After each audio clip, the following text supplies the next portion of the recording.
Hello everyone, how are you all? It's me, Dionisio Arcelo Bucag Jr. In short, just call me Johnny. And welcome for another video na kung saan sa YouTube channel ko and Facebook account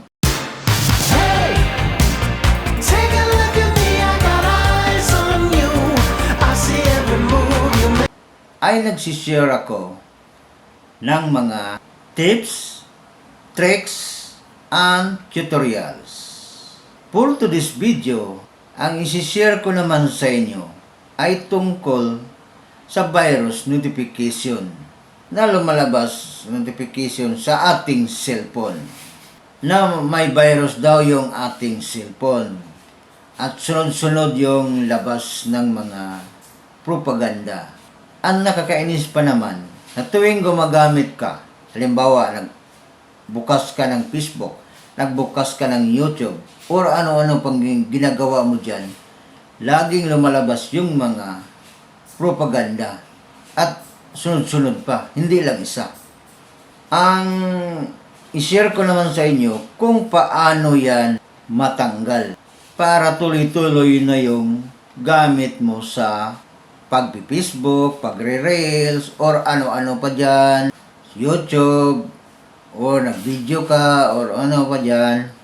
Kung interested po kayong malaman, sundan nyo lang yung ginagawa ko. Mula sa simula hanggang sa dulo. Para malaman nyo kung ano ang dapat nating gawin. Ito na nga po, sa tuwing may gumagamit tayo ng ating cellphone, basta-basta na lang lumalabas yung mga advertise at propaganda sa ating cellphone. So, ito lang una natin gawin. Ito lang tayo sa Google. Yan. Tapos, i-open natin. Pag napunta na tayo ng Google Chrome, pag naka-open na kayo, dito sa taas, sa bandang kanan, makikita nyo na may tatlong tuldok. Yan. Pindutin natin yan.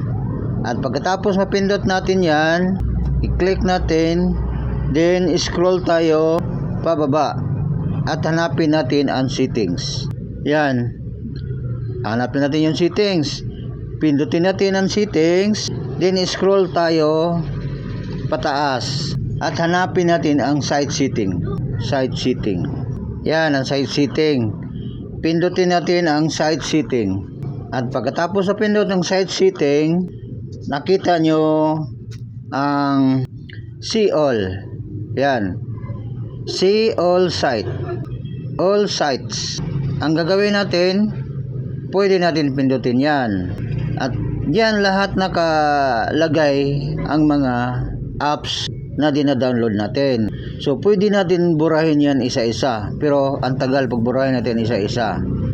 So, ang sunod natin gagawin, back tayo. Ang sunod natin gagawin, back tayo. At hanapin natin yung pop-up and redirect block. Pop-up and redirect block. Yan. Kita ko na. Yan. Pop-up and redirects block. Pindutin natin yan.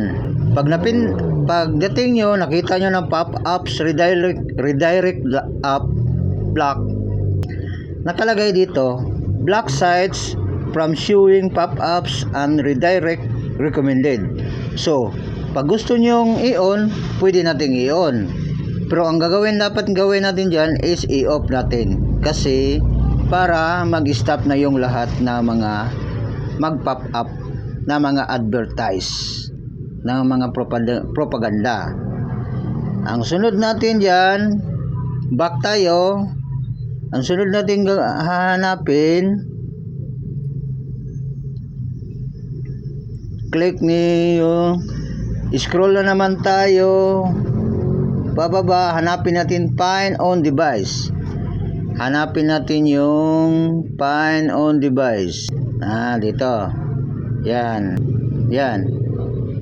On device site data. Sites are not allowed to save data on your device.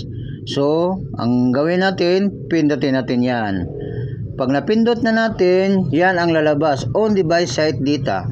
A site you visit can save info about what you're doing so that it works as expected. For example, to keep you sign into site or to save items in your shopping cart.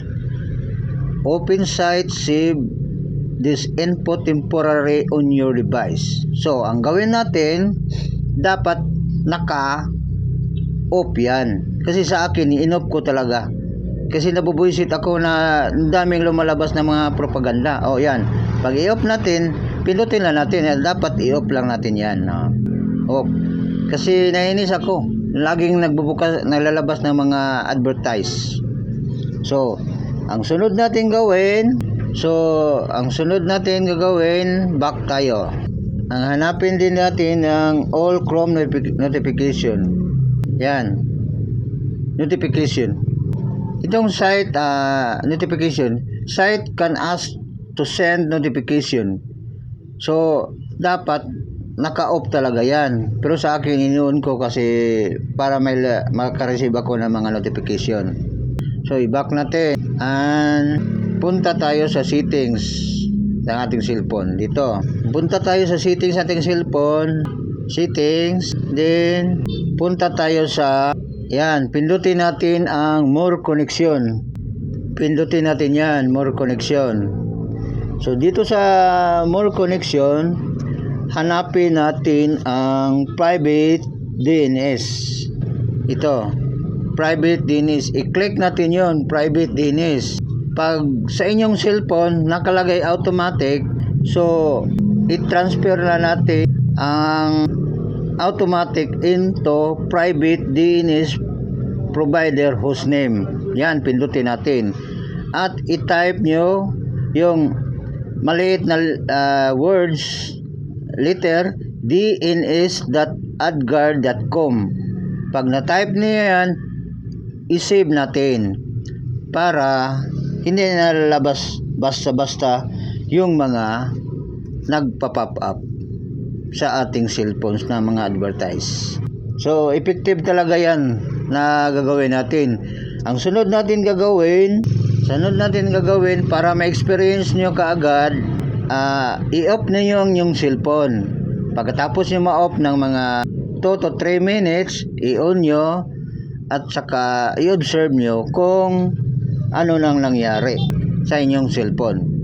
So, ganun lang kadali kung paano gawin na wala nang lalabas na notification na may virus ang ating mga cellphone.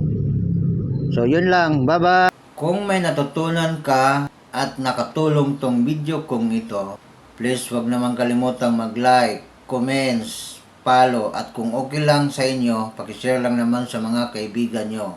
At kung may mga tanong ka, please write in the comment section para naman masagot ko kaagad. Thank you for watching. Remember, the world is so beautiful, look like a ball. They're turning every now and then. Once again, thank you for watching until the end. Please don't forget to follow or subscribe my YouTube channel, Dabjar Vlogs. Bye-bye and see you next time.